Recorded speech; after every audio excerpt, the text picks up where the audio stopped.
নির্বাচনের পর জাতীয় সরকার গঠনে জামায়াতের প্রস্তাব নাকচ করে দিয়েছেন বিএনপির চেয়ারম্যান তারেক রহমান।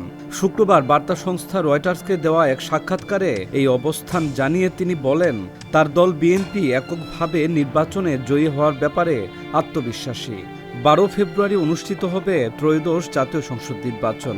এই নির্বাচনী দৌড়ে সবচেয়ে এগিয়ে তারেক রহমানের নেতৃত্বে বিএনপির জোট ও জামায়াতের নেতৃত্বে 11 দলীয় জোট। প্রধানমন্ত্রী পদে প্রধান প্রতিদ্বন্দ্বী তারেক রহমান, তার প্রধান প্রতিপক্ষ বাংলাদেশ জামায়াতে ইসলামী। নির্বাচন সামনে রেখে জামায়াত জানিয়েছিল তারা একটি জাতীয় বা ঐক্যমত্যের সরকার গঠনে আগ্রহী, যা দেশের স্থিতিশীলতা ফেরাতে সহায়তা করবে।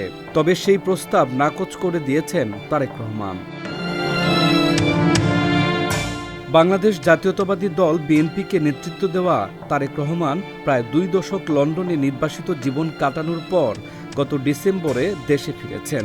তরুণদের নেতৃত্বে অভ্যুত্থানের দীর্ঘদিনের প্রধানমন্ত্রী শেখ হাসিনা ক্ষমতাচ্যুত হওয়ার পর দেশে ফেরেন তিনি। 12 ফেব্রুয়ারি নির্বাচনে বিএনপির প্রধান প্রতিপক্ষ ইসলামপন্থী দল জামায়াতে ইসলাম একসময় নিষিদ্ধ থাকলেও এখন দলটির পুনরুত্থান ঘটেছে। জুলাই অভ্যুত্থানে নেতৃত্ব দেওয়া ছাত্রনেতাদের দল এনসিপি জামায়াতের সঙ্গে নির্বাচনী জোটভুক্ত হয়েছে। এই দুই দল মিলে 2001 সাল থেকে 2006 সাল পর্যন্ত বাংলাদেশকে শাসন করেছে। তবে সেই অবস্থা এখন আর নেই।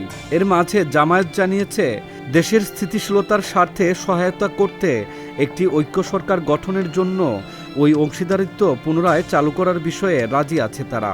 শুক্রবার নিজের দলীয় কার্যালয়ে রয়টার্সকে দেওয়া সাক্ষাৎকারে ঐক্য সরকারের প্রস্তাবনা নিয়ে প্রশ্নের জবাবে তারেক রহমান বলেন, আমার রাজনৈতিক প্রতিপক্ষের সঙ্গে কিভাবে আমি সরকার গঠন করি, তাহলে বিরোধী দল কে হবে? তারেক রহমান বলেন, আমি জানি না তারা কতটি আসন পাবে, তবে তারা যদি বিরোধী দল হয় তাহলে আমি আশা করি তাদেরকে ভালো বিরোধী দল হিসেবে পাব। তবে নির্বাচনে বিএনপি কত আসনে জয় পেতে পারে সে সংখ্যা বলতে চাননি তারেক রহমান।